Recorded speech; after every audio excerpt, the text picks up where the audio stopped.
আসসালামু আলাইকুম। আশা করি সকলে ভালো আছেন।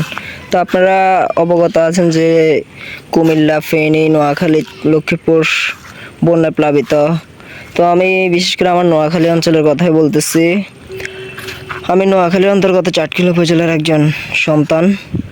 বিশেষ করে আমি আমার এখানে পানি আরও 2 থেকে 3 দিন আগেও আমাদের এখানে পানি ছিল আপনার হাঁটু পরিমাণ। তো যাই হোক, আলহামদুলিল্লাহ আমাদের এখানে পানি এখন এই 2-3 দিনের খরায় আমাদের এখানে পানি কমেছে, প্রায় 3 থেকে 4 ইঞ্চির মতো পানি কমেছে আলহামদুলিল্লাহ। তো আমার এখানে যে জায়গাটা দেখতেছেন, এখানে পানি ছিল প্রায় আপনার টাকনুগিরা পর্যন্ত। ওইখান থেকে আলহামদুলিল্লাহ আজকে 2 দিনের রোদের কারণে আলহামদুলিল্লাহ এবং কি পানির স্রোতের কারণে পানি কমেছে এবং কি রাস্তা খুব সুন্দর দেখা যাচ্ছে আলহামদুলিল্লাহ। এখনও তো যাই হোক, আপনারা দোয়া করেন আলহামদুলিল্লাহ যাতে অতি শীঘ্রই এই সংকটটা কেটে যায়।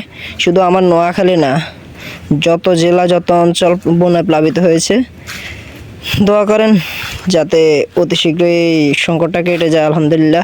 তার মধ্যে আমাদের ঢাকা, চট্টগ্রাম আরও অন্যান্য জেলার বিভাগের ছাত্র ভাইয়েরা যে আমাদের পাশে এসে দাঁড়াইছে এবং কি মানব শিবিরা আমাদের পাশে এসে দাঁড়াইছে, তাদেরকে ধন্যবাদ জানাই। আসসালামু আলাইকুম।